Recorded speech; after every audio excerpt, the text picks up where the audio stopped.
하겠지만 우리 옆에 분들과 함께 이렇게 한번 인사로 격려했으면 좋겠습니다. 당신의 육신이 강건하고 또한 삶이 평안하기를 기도하겠습니다라고. 예, 당신의 육신이 건강하고 또한 삶이 평안하겠습니다. 여러 가지 참 많은 어려움이 있죠. 그럼에도 불구하고 이렇게 또 예배를 사모하는 자리에 오신 여러분들을 주님의 이름으로 정말 사랑하고 축복합니다. 저는 개인적으로 믿음이 연약해서 모르지만 교육자들하고 예배 드릴까 생각했어요. 혹시 교육자들만 계시고 오후 예배 아무도 없진 않을까 생각했는데, 어쨌든 이 자리에 사모하고 오신 분들, 또 혹여나 이 자리에 함께하지 못하더라도 아마 각자의 처소에서 또 각자 나름대로 하나님 앞에 예배로 나아갈 줄 믿습니다. 그 자리에서 또 하나님이 주신 은혜를 같이 함께 사모했으면 좋겠습니다. 지난주 수요일부터 제가 야고보를 제가 이제 나가고 있습니다. 지난주 시간에 말씀을 잠깐 제가 정리를 하면, 야고보 기자는 이 시대를 살아가는 많은 성도들에게 여러 가지 그 실천적인 문제들 가운데서 특히 시험이나 시련, 여러 가지 고통과 어려움, 그 모든 것들이 우리가 피할 수 없는 삶의 상황들임을 우리에게 이야기하므로 살아있는 신앙의 그 진정한 성격이 무엇인지를 우리에게 일깨워주고 있다는 겁니다. 다시 말해서 성도로서 여러 가지 시험과 환난, 그 어려움들을 당하여도요, 그것을 온전히 기쁘게 여기며 그 가운데 나타나는 그 믿음의 시련이 인내를 만들어낸다는 그 사실을 깨달아 알므로 인해서 인내를 온전히 실천할 것을 우리에게 권하고 있다는 겁니다. 쉽게 얘기하면 어떤 시련과 어려움을 당해도 그것을 믿음으로 기쁨으로 여기고 인내하라는 겁니다.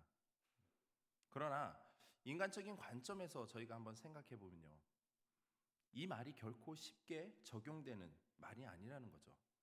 왜입니까? 지금 내 삶이 너무나 힘들고 어려운데 어떻게 그 힘든 이 상황 속에서 그 모든 상황과 어려움을 기쁨으로 여기고 인내를 온전히 실천할 수 있냐는 겁니다. 하지만 야고보 기자는 우리에게 얘기합니다. 그럼에도 불구하고 그러한 인내가 바로 믿음의 시련을 통해 형성되어진다는 사실을 우리에게 일깨워주고 있다는 겁니다. 그런 가운데서 오늘 본문 속에서 야고보 기자는 또다시 우리에게 그 시험 가운데 있는 많은 성도들에게 우리가 가져야 될 신앙적 자세가 무엇인지를 다시 한번 우리에게 또한 일깨워주고 있습니다. 성도 여러분, 우리가 시험을 받는 목적, 이유가 과연 뭘까요? 왜 우리의 삶에 수많은 어려움과 고통, 그런 시험, 시련 등이 우리에게 닥칠까요? 어떤 사람들은 이렇게 생각합니다. 제가 어렸을 때 할머니, 주변에 할머니 되시는 분들이 시골에 가면 그런 얘기를 합니다. 유교 사상이 너무나 우리가 많이 젖어 있다 보니까는 어른들은 이렇게 얘기해요. 불교에서 말하는 특히 업보, 업보가 뭔지 아시죠? 내 삶 속에서 내가 지은 죄가 너무 많다 보니까 나 자신은 물론이고 내 자녀들까지 내 삶과 내 자녀들의 삶, 가정 그 모든 삶에 시련과 고통이 주어져 온 것이야. 다 내 탓이다. 내가 너무 죄를 지어서 나만 받으면 되는데 우리 가정이, 우리 자녀들이 똑같이 고통 가운데 있다라고 불교에서 말하는 그 업보를 우리는 얘기합니다. 과연 이 논리가 맞을까요? 만약에 이 논리대로라면 여기 서 있는 저는 시련과 수많은 고통이라는 그 무게의 짐에 눌려서 아마 숨조차 못 쉬고 있을 겁니다. 그렇다고 해서 제가 그렇게 큰 죄를 지은 건 아니고요. 근데 우리는 살아가면서 적지 않은, 하다못해 작은 거짓말부터 해서 여러 가지 많은 죄들을 짓고 있지 않습니까? 성도들에게 있어서의 시련과 고통, 어려움, 아픔들, 정말 피할 수만 있다면 피하고 싶은 과정 중에 하나입니다. 예수님께서도 십자가의 그 죽음 앞에서 그 십자가의 고통의 잔이 얼마나 감당하기 힘든 것을 알았으면, 느꼈으면 하나님 앞에 이 잔을 내게서 피할 수만 있다면 옮겨달라고 간청했을까요? 여러분, 성도들에게 있어서의 시련과 고통, 이것은 하나님께서 우리에게 우리의 그 연약함을 깨닫게 하시고 또한 우리의 믿음을 더욱더 견고하게 자라게 하려는 것에 있다라는 것. 하지만 한편으로는요, 이 시련, 이 어려움, 아픔, 이것은 우리에게 또 다른 위기가 될 수 있다라는 겁니다. 왜냐하면 우리에게 주어진 여러 가지 이 시련과 어려움 등이 우리의 신앙을 더욱더 견고하게 만드는 연단의 과정이라는 그 사실을 우리가 분별치 못한다면요, 결국 우리는 그 시련과 어려움 앞에서 우리의 신앙이 넘어지고 무너질 수 있다라는 겁니다. 그래서 우리에게 주어지는 그 시험, 시련, 이 모든 것들, 우리가 이것을 이기기 위해서 가장 최우선은요, 자신이 시험받는 줄을 깨달아야 알아야 된다는 것. 내가 받고 있는 이 시험이 시험인 줄을 깨달아 알아야 된다는 것. 근데 깨닫지 못하고 있는 것은 결국 우리는 그 시험의 한가운데 있는 것과 마찬가지입니다. 그래서 자신이 시험받고 있다라는 그것을 알지 못하는 동안 우리의 영혼은 어떻습니까? 점점 황폐해지고 또한 우리의 생명과 삶은 점점씩 쇠약해집니다. 결국 우리는 그 그 시련의 무거운 짐 앞에 우리의 신앙이 점점 무너지고 또한 그 시험 앞에 우리는 지게 된다라는 것. 그래서 야고보 기자는요, 그런 어려움 앞에서 우리에게 필요한 것이 무엇인지를 오늘 본문을 통해서 일깨워주고 있다라는 겁니다. 5절 말씀을 우리 함께 읽도록 하겠습니다. 5절 말씀입니다. 함께 읽겠습니다. 너희 중에 누구든지 지혜가 부족하거든 모든 사람에게 후히 주시고 꾸짖지 아니하시는 하나님께 구하라. 그리하면 주시리라. 아멘. 바울은 지금 야고보는 우리에게 지금 무엇을 얘기하고 있습니까? 이 시련과 어려움, 우리가 살아가면서 성도로서 겪게 되는 수많은 어려움 속에서 내가 당하고 있는 이 시험이, 어려움이 시련인 것을 깨닫게 하기 위해서, 그러기 위해서 우리가 무엇이 필요하다고 말하고 있습니까? 바로 지혜, 하나님의 지혜라는 겁니다. 여러분, 본문에 나타난 지혜라는 단어의 본래 의미는요, 자연과 인생의 그 비밀을 파악하는 능력과 더불어서 일반적으로 다양한 문제를 해결하는 데 필요한 지식을 나타내는 데도 사용되고 있습니다. 하지만 오늘 본문 속에서 야고보 기자가 우리에게 말하고 있는 이 지혜의 단어는요, 경건하고 올바른 삶을 위해 갖춰야 될 영적 지각력을 의미하는 지혜라는 겁니다.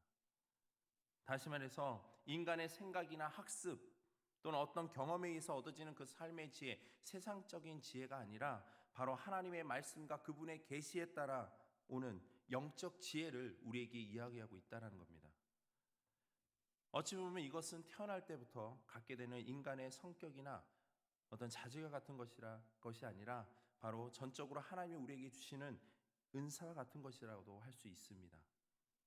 이처럼 야고보 기자는 지금 시련과 그 어려움 앞에서 당하고 있는 우리에게 말합니다. 그 시련과 어려움을 우리의 그 생각과 방법과 어떤 경험에 의해서 해결하려지 말고 하나님께 그 지혜를 구하라고.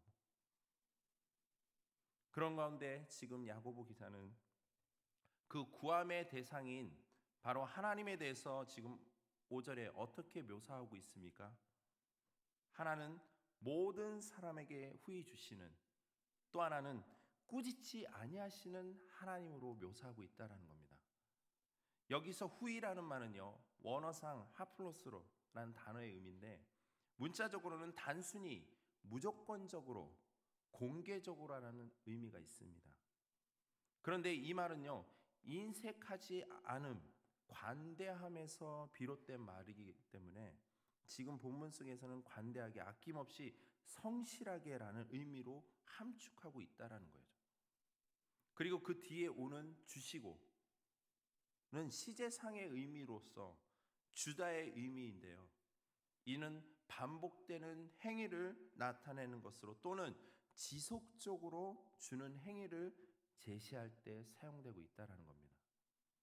결국 하나님께서 지혜를 모든 사람에게 후히 주시는데 어떻게 주신다는 겁니까? 아낌없이 반복적으로 지속적으로 주시는 분이심을 지금 야고보 기자는 묘사하고 있다는 겁니다. 또한 꾸짖지 아니하신다는 것. 이 말씀은 말 그대로 사람들에게 결코 꾸짖지도 아니하시고 나무라지도 아니하시는 그 하나님, 그 하나님이심을 강조하고 있다는 겁니다. 이처럼 야고보 기자는요, 여러 가지 시련과 어려움 속에 있는 성도들을 하여금 자신의 어떤 생각이나 방법, 경험에 의해서 얻어지는 그 인간적, 세상적인 지혜가 아닌 바로 아낌없이 지속적으로 주시는, 반복해서 끊임없이 주시는, 그리고 꾸짖지 아니하시고 나무라지 아니하시는 그 하나님이 주시는 영적 지혜를 통해서 지금의 시련과 그 어려움 등을 능히 이겨내어 거룩한 삶을 살 것을 우리에게 당부하고 있다는 겁니다. 그런데 여기서 우리가 중요하게 여겨야 될 것이 있습니다. 꾸짖거나 나무라지도 않으시고 아낌없이 지속적으로 계속해서 그 주시는 하나님께서 영적 지혜를 우리에게 주시는 데 있어서 어떤 자들에게 주신다고 지금 야고보 기자는 말하고 있습니까? 바로 하나님께 구하는 자들, 즉 믿음으로, 오직 믿음으로 하나님께 구하는 자들에게는 야고보 기자가 묘사하고 있는 그 하나님께서 한없이, 그 한없는 그 은혜로 우리에게 그 하나님의 지혜를 주신다는 것임을 믿으시길 소망합니다. 그러나 반면에 뭐라고 합니까? 그 밑으로 조금이라도 의심하는 자들에게는 뭐라 말씀하십니까? 마치 바람에 밀려 요동하는 바다 물결 같으니 무엇이든지 주께 얻기를 생각하지 말라고 우리에게 이야기합니다.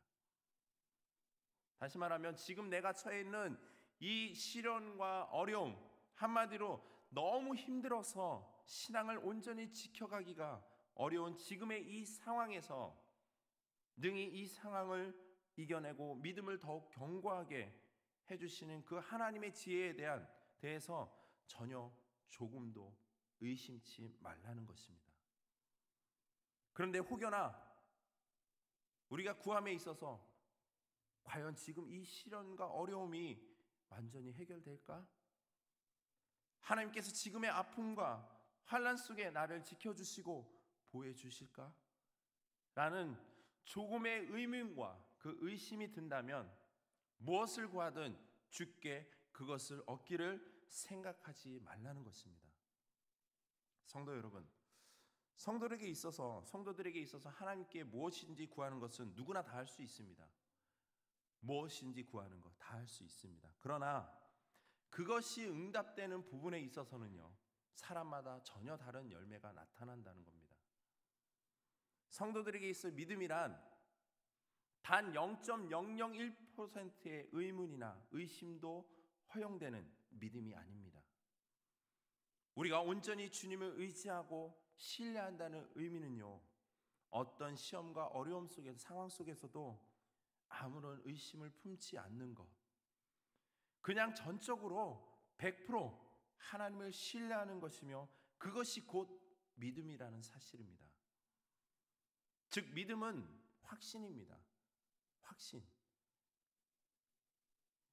아주 티끌만한, 진짜 미세먼지만한 그 의심도 없는 완전한 확신입니다. 어떤 경우에도 헷갈릴 만한 상황이 보인다 해도 100% 확신하는 것이 바로 믿음이라는 것입니다. 그러나 우리가 범하고 있는 대부분의 간구는 어떤 믿음입니까? 8절의 말씀처럼 두 마음을 품어 모든 일에 정함이 없는 그런 믿음이라는 겁니다. 모든 일에 정함이 없다라는 것, 이것은 세워져 있지 않은, 주로 불안정한, 일정하지 않은, 변하기 쉬운 이란 뜻으로서요, 본절에서는 어디로 가야 할지 방향을 잃고 제대로 판단 내리지 못하여 방황하는 삶을 의미하고 있다는 겁니다. 다시 말해서 잠시나마 하나님을 의지하고 열심히 기도하기는 하지만 어느 순간 현실이라는 그 벽 앞에 맞닥뜨렸을 때, 가로막혀 있을 때, 그것을 봄으로 인해서 곧 마음이 변화해서 결국에는 인간적인 방법 등을 강구하는 등 변덕을 부리게 된다라는 거죠. 이것은 결국 하나님을 전적으로 의지하는 그 믿음 안에서 구하는 그 자들의 믿음의 모습이 아니라는 것. 구하기는 하지만 전적으로 신뢰하지 못하는 자들의 나타나는 믿음의 상태라는 겁니다. 사랑하는 성도 여러분, 너무 힘이 들어 지금의 이 시련과 이 어려움, 이겨나갈 그 힘조차 없어 신앙마저도 황폐해지고 무너지는 경우가 있습니다. 목회자인 저 역시 이와 같은 어려움에 직면할 때가 적지 않습니다. 그럼에도 불구하고 야고보 기자는 지금 그런 우리에게 우리의 삶을 통해서 삶 속에 뭐라고 권면하고 있습니까? 어떤 경우에도 꾸짖지 아니하시고 나무라지도 아니하시며 아낌없이 지속적으로 주시는 그 하나님께 영적인 지혜를 달라고 조금의 의심도 없이 믿음으로 구하라고 우리에게 권하고 있습니다. 그러면 그 모든 것을 주님께서 다스려 주시고 아픔과 신음 가운데 있는 바로 우리에게 그 마음속에 위로와 평안을 주실 줄 믿습니다. 이것이 바로 지금의 시련과 이 어려움을 이겨낼 수 있는 가장 지혜로운 방법임을 믿으시길 소망합니다. 또한 야고보는요 9절 이하의 말씀을 통해서요 가난한 자와 부자의 그 문제가 믿음을 시험하는 계기가 되고 있음을 일깨워주고 있다는 겁니다. 당시 야고보 기자가 본 서신을 보내는 공동체의 부류는요 물질적으로 가난하고 사회적으로 비천한 사람들이었습니다. 월등하고 뛰어난 그런 사람이 아니었다는 거죠. 그런 이들에게 지금 야고보는 자기의 높음을 자랑하라고 권하고 있다는 겁니다. 어떤 의미입니까? 사실 이런 사람들, 가난한 자들, 사회적으로 다른 사람의 도움 없이는 살아갈 수 없는 형편이라고 할 수 있습니다. 그러나 이제 앞에 2장 1절에서도 야고보 기자는 얘기하듯이 내 형제들아 영광의 주 곧 우리 주 예수 그리스도에 대한 믿음을 너희가 가졌으니 사람을 차별하여 대하지 말라고 이야기하고 있듯이 그들은 비록 가난하지만 사회적으로 인간적인 관점에서 가난하고 매우 비천한 부류의 사람들이지만 하나님의 은혜로 말미암아 예수 그리스도를 믿음으로써 하나님의 자녀라는 그 새로운 신분을 가지게 된 존재들임을 바울은 이야기하고 있습니다. 다시 말해 그들은 하나님의 나라를 약속받은 것이며 그리고 하나님은 그들에게 그 나라를 반드시 상속하실 것을 우리에게 약속하고 있다는 겁니다. 또한 이 땅에서 그들의 가난은 영원하지 않으며 안개와 같이 곧 사라질 것이기에 마지막 때에는 이 세상에서의 모든 신분과 사회와 지위 그 모든 것들 하나님에 대한 그 신앙의 기준에 의해 재평가되어진다는 것입니다. 그렇기 때문에 아직 하나님의 나라가 임하지 않았지만 그들은 현재 믿음으로써 이미 마지막 때의 축복을 붙잡고 있는 것이 되므로 그들에게는 자랑할 근거가 충분히 있는 것이라는 겁니다. 그래서 야고보 기자는 바로 이런 점에서 비록 그들이 지금은 믿음으로 인해 여러 가지 시련과 아픔, 어려움을 당하며 비천한 자리, 가난한 그 자리에 있지만 그들에게는 세상적인 풍요로움과 그것만을 추구하는 부자들과는 전혀 다른 차원의 자랑의 근거가 있기에 낮은 형제는 자기의 높음을 자랑하라고 권하고 있는 것입니다. 그러므로 믿음의 시련과 그 어려움 아래에 있는 성도들은요 아무리 자신이 가난하고 상황이 부정적이라 할지라도요 결코 기가 꺾이거나 주눅이 들 필요가 전혀 없다라는 겁니다. 인간적으로 세상적인 관점에서는 없고 비천하고 할지 모르겠지만 그리고 그들이 바라보는 관점에서 우리를 볼 때 비난, 때로는 조롱하고 멸시할 수 있지만 오히려 그럴 때일수록 우리는 영적인 그 자존감을 더욱더 높여야 한다는 것입니다. 현실의 환경, 세상적 평가에 의해 한없이 불쌍하고 연약한 우리지만 우리는 그리스도의 그 은혜의 믿음으로 말미암아 이미 영광스럽고 존귀한 새로운 신분을 부여받은 자들이기에 우리는 우리의 높음을 자랑할 수 있는 것임을 깨달아야 할 것입니다. 세상의 것을 자랑하라고 높이는 것이 아니라 우리가 진정한 어떤 존재임을 깨닫고 그것을 자랑하고 높여야 한다는 것. 그래서 가난한 자에게 있어서의 시련과 어려움, 인간적인 관점에서 생각하면 가난한 것도 서러운데 거기에 삶 자체가 시련과 고통의 연속이라, 이 얼마나 원망스럽고 비참한 삶의 모습입니까? 원망과 불평의 삶이 될 수 있습니다. 그러나 그리스도 안에서 믿는 가난한 자들, 이 땅의 가난이 영원하지 않기에 우리가 정말 소망하고 바라보는 그 영원한 하늘나라의 참 소망과 부유함, 이것을 얻게 되는 존재라는 점에서 가난한 자들은 시련과 그 어려움 속에서 자기의 높음을 자랑하며 참 소망을 간직한 채 믿음으로 살아가야 할 것입니다. 2장 5절과 6절에서도 증거하고 있듯이 하나님은 겸손한 종에게 복을 주시며 마지막 때에 일으키셔서 높은 자리에 앉혀주심을 믿으시길 소망합니다. 그렇기 때문에 저와 여러분들, 남들보다 없기 때문에, 부족하기 때문에, 연약하고 가난하기 때문에 난 자랑할 것이 없어, 난 늘 미천해, 그것이 아니라 우리는 하나님의 거룩한 자녀들입니다. 그렇기 때문에 우리는 당당하게 우리는 자기의 높음을 자랑할 수 있다는 겁니다. 반면에 10절에서 야고보는요, 뭐라고 합니까? 그 반대로 부한 자는 자기의 낮음을 자랑하라고 말하고 있다는 겁니다. 가난한 자는 자기의 높음을 자랑하지만 부한 자는 자기의 낮아짐을 자랑하라고 이야기하고 있습니다. 이거 너무 차별이 아닙니까? 가난한 자는 높임을 자랑하고 부한 자는 자신의 낮아짐을 자랑하는, 이것은요, 부한 자 역시 낮은 형제와 마찬가지로 자랑할 것이 있지만 그 자랑의 내용은 낮은 형, 가난한 자들에 관한 반대의 개념이라는 거죠. 다시 말해 부한 자 역시 가난한 형제와 마찬가지로 하나님의 은혜로 예수 그리스도를 믿음으로써 하나님의 자녀가 되었으나 그가 자랑할 것은 자신들의 높음이 아닌 바로 자기의 낮아짐에 있다라는 겁니다. 10절에 나타난 낮아짐, 이것은 낮은 신분이라는 뜻도 있지만요, 여기에서는 자기의 도덕적인 하찮음과 제약성을 인식함으로 인한 영적 낮아짐이란 뜻을 의미하고 있다는 겁니다. 사실 세상에서 부한 자들은요, 낮은 자와는 매우 다르게 사회적으로나 경제적으로 높은 자리에 위치한 사람들입니다. 그러나 그리스도에 대한 믿음에 있어서는 이제 더 이상 그들 자신을 높은 위치에 두고 과시할 수 없게 만든다는 것입니다. 즉 하나님 앞에서 죄악된 자신의 보잘것없는 그 실체를 깨닫게 하기 때문이라는 겁니다.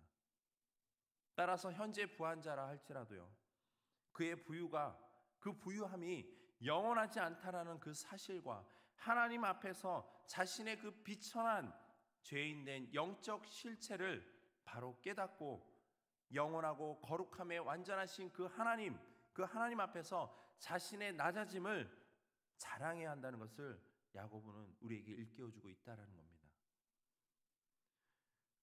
그렇기 때문에 이 땅의 부유함은요, 10절의 말씀처럼 풀의 꽃과 같이 지나간다는 겁니다. 언젠가는 곧 사라질 안개와 같은 삶의 부유함이라는 거죠.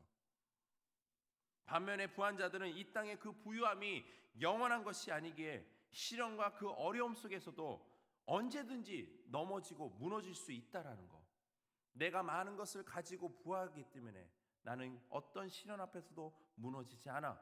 그것이 아니라 내가 가진 것이 많고 삶이 풍요롭고 부할지라도 시련과 어려움 앞에서는 그 누구도 예외가 될 수 없다라는 겁니다.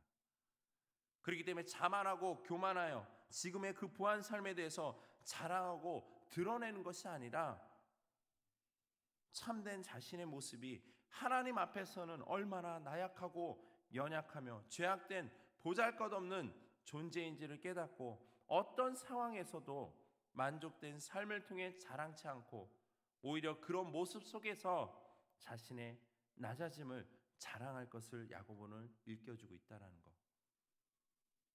그렇기 때문에 부한 자들은 자신이 가진 것을, 자신의 위치의 그 높음을, 뛰어남을 자랑하는 것이 아니라 다른 사람들보다 많이 가지고 부하고 풍부한 능력이 있을지라도 자신의 본연의 그 영적인 실체의 모습이 어떤지를 깨닫고 오히려 더 높은 데 있을수록, 더 부한 자일수록 자신의 낮아짐을 자랑하라는, 그것을 우리에게 일깨워주고 있다는 겁니다. 본문에도 나타나 있지만 여러분, 이 땅의 부함은요 풀의 꽃과 같이 지나가며, 또한 해가 돋고 뜨거운 바람이 불어 풀을 말리며 꽃이 떨어져 그 모양의 아름다움이 없어지는 것이기에 항상 겸손한 자세로 지금에 처한 그 상황과 시련, 어려움 앞에서 자신의 낮은 자의 그 삶의 모습을 나타내며 살아가야 한다는 겁니다. 이것이 바로 성도인 우리가 시련과 어려움 속의 고난 속에서 가져야 될 바로 신앙적인 올바른 자세라는 겁니다. 성도 여러분, 지금 야고보 기자는 이 시대를 살아가는 우리에게 권하고 있습니다. 현재 당면한 모든 그 시험과 고난 앞에서 힘겹고 이겨낼 힘이 없음에도 불구하고 그래도 기쁨과 인내, 그 믿음의 인내로 이겨내라고, 그리고 그것을 이겨내기 위해서 인간적인 생각과 방법이 주는, 경험이 주는 지혜, 세상적인 지혜가 아니라 바로 하나님의 지혜를 온전히 믿음으로 구하라고, 조금의 의심도 말고 온전히 믿음으로 구할 것을 우리에게 권하고 있습니다. 그리고 그 시련과 어려움 속에서 가난한 자들은 자신의 그 높음을 자랑하고 오히려 자신의 지금에 처해 있는 형편의 현실 앞에, 벽 앞에 무너져 낙심하고 좌절해 있는 것이 아니라 내가 어떤 존재인지를, 영적인 그 자존감을 더욱더 극대화하며 하나님 앞에 나의 존재를 높여 자랑하는 것. 반면에 부한 자들, 이 땅에서 많은 것을 누리며 풍요롭게 살아가는 자들, 자신의 그 위치에서 자신을 높이고 자랑하고 드러내는 것이 아니라 바로 자신의 죄악된 모습을 깨닫고 자신의 낮아짐을 자랑함으로 늘 겸손한 그 신앙적 삶의 자세를 잃지 않도록 우리에게 지금 권면하고 있다는 겁니다. 여러분, 시련과 어려움 앞에서 과연 무엇이 참 유익일까요? 세상이 주는 가치, 지식, 지혜, 풍요로움, 이것이 과연 우리의 참 유익이 될까요? 아니면 당장은 힘들고 어렵고 견딜 수 없는 현실이지만 그럼에도 불구하고 나의 연약함을 인정하고 주님 앞에 나아가 하나님께서 나를 통해 일하실 것을, 그 일하시고자 하는 뜻이 무엇인지를 깨닫고 인내할 수 있는 하나님의 그 지혜와 겸손을 구하는 것이 과연 참 유익일까요? 어떤 것이 과연 유익일까요? 이것은 선택의 문제가 아닙니다.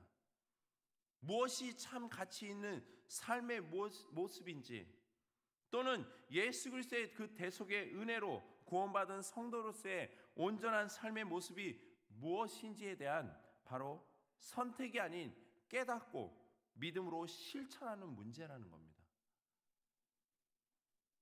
이게 좋은 거기 때문에 내가 이걸 선택해서 이러한 삶을 살겠다가 아니라 성도로서 무엇이 지혜로운 삶인지, 무엇이 참 믿음의 삶인지를 깨닫고 믿고 실천하는 것이 바로 우리의 삶의 모습이라는 겁니다. 그러므로 이것을 깨닫고 전혀 의심치 않고 온전히 믿기 위해서는 나의 그 연약함을 인정해야 한다는 것. 늘 겸손한 그 삶의 자세를 가지고 하나님의 그 지혜를 날마다 구하지만 조금의 의심도 없는 믿음의 간구함이 필요하다는 것. 과연 해주실까?